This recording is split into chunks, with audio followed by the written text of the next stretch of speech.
Welcome to the sixth and final module of this course.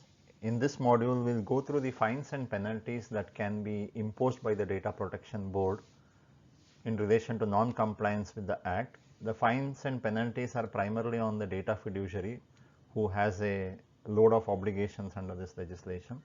A small fine can also be imposed on the data principal for violation of the provisions.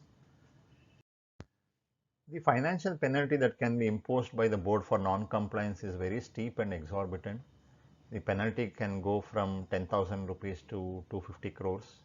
The magnitude of the penalty that can be imposed itself should give an indication that how serious and critical it is for the companies and corporates to follow the provisions of this legislation. Any kind of non-compliance, even though unintended, can have significant financial implications.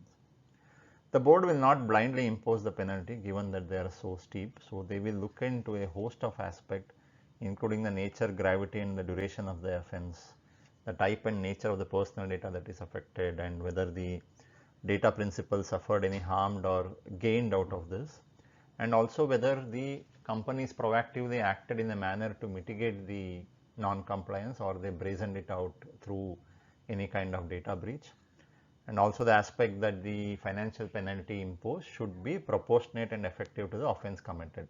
For any small offence committed, it is not possible to impose hundreds of crores of fines and penalties. It has to be proportionate, and they will also look at, by imposition of this penalty, what is the repercussions or implications on the data fiduciary himself.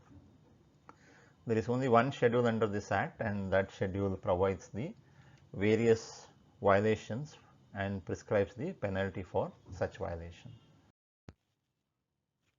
This is the schedule 1 under the act, which prescribes fines and penalties for various violations. If you look at serial number 5, for non-compliance by the data principal, he escapes with a simple penalty of 10,000 rupees. However, the data fiduciary, for non-compliance or any serious violation, his penalties can go from up to 50 crore to up to 250 crore. So therefore, it is critical for data fiduciary to ensure compliance with this legislation.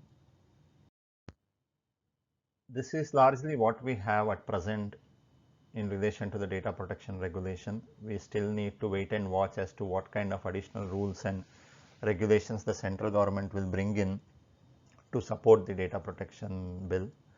But one thing is clear, given the importance that has been assigned to protection of personal data, given the decision of the Supreme Court in the matter of privacy, and given the large scale adoption of data protection regulation across the world, will ensure that the data protection bill will become an act in India, and once it is implemented, it will have implication across the board, and individuals and companies have to be ready to meet the requirements of this legislation. Hope you guys had a good course and now have a reasonable understanding on this regulation. Thank you for listening.